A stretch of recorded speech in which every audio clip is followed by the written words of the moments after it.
Heyri, mér langar núna svona næstu vikur frá að skoða nokkra hluti úr Galatabréfinu.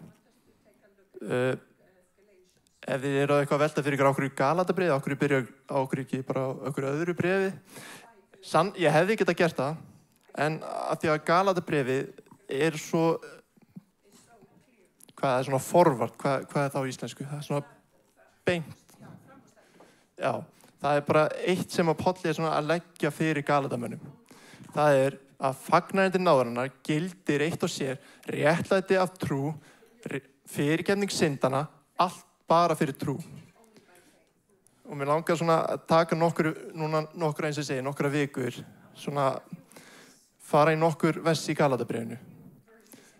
Þetta er 3. kafli. Þetta er, ég gleymi ekki þegar að Guð opinberaði mér þennan kafla og það lögst svona upp fyrir mig hvað Páll var raunverulega að segja í Galatabréfinu. Það bara, ég uppgötaði bara nýtt frelsi í Guði, sko. Þetta var stórkostleg opinberun sem ég fekk, sko. Ok, við ætlum að brjóta niður í 3. kafla frá 15 til 16. Bræður mínir og systur, ég tek dæmi úr mannlegu lífi. Enginn ónýtir eða eykur við staðfesta arfleiðsluskrá, enda þótt hún sé aðeins af manni gerð. Nú voru fyrirheitin gefin Abrahams og niðja hans. Það stendur ekki og niðjum eins og margir ættu hlut, heldur niðja þínum eins og einn að ræða og það er Kristur. Ég eiginlega að stoppa akkurat þegar ég er að koma að samhenginu, en við ætlum bara að taka þessi 2 vers. Svo munum við fara aðeins betri í þessa hluti. Ok, hérna er Páll hann eins og segja, hann er að taka dæmi úr mannlegu lífi, eitthvað sem maður hefur að gera í mörg þúsund ár, er að búa til erfðaskrá. Og punkturinn á Páli er þessi, maður getur ekki breytt mannlegri erfðaskrá, hvernig í ósköpunum, ég get ekki komið inn á ykkar heimili og breytt ykkar erfðaskrá.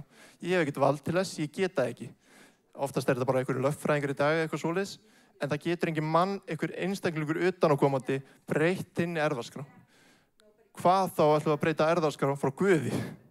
Það er ennþá ómögulegra. Þið spáðið þess í þessu, sko.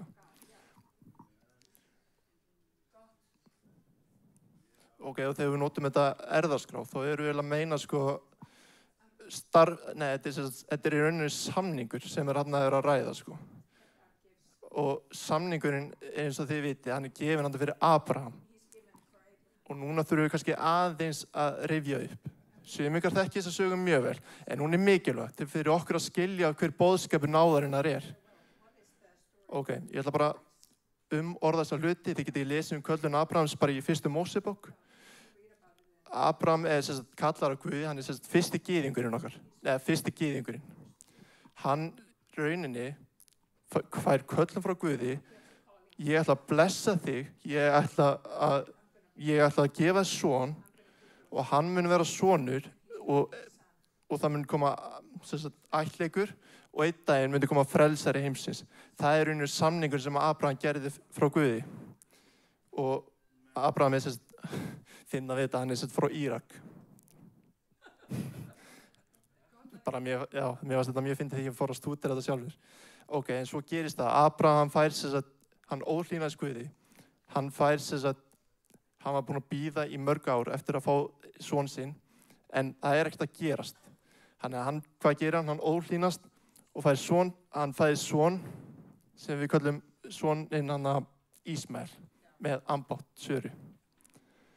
Sem í dag er svolítið merkilegt. Í dag vilja margir meina að ættleikurinn hans Ísmael sé raun og veru til Arabana. Þannig að múslimar og Arabar, þetta voru ekki fæddir óvinir, þetta voru fæddir bræður upprunlega og Abraham var sameiginlegur forfaðir þeirra. En ok, nóg það. Það er ekki það sem við erum að skoða hér. Og út frá þessu, hann gerir hann sáttmála, samning og í raun og veru er Páll að verja þarna, eða hann er að útskýra fagnaðarnefndin náðarinnar, hvernig þetta byrjaði hérna. Hérna sýnir hann okkur hérna frá upphæði, það var þegar búið að ætla að koma ætlunarverkið hans, að koma einn dag með frelsara heimsins í Jesú Kristi. Og þetta sýnir hvað Guð er staðfastur. Við munum fara betri í þessa hluti seinna mér. Það er að segja hvernig lögmálið, hafði bara ekkert fyrirheit Guðs að gera á nokkurn hátt.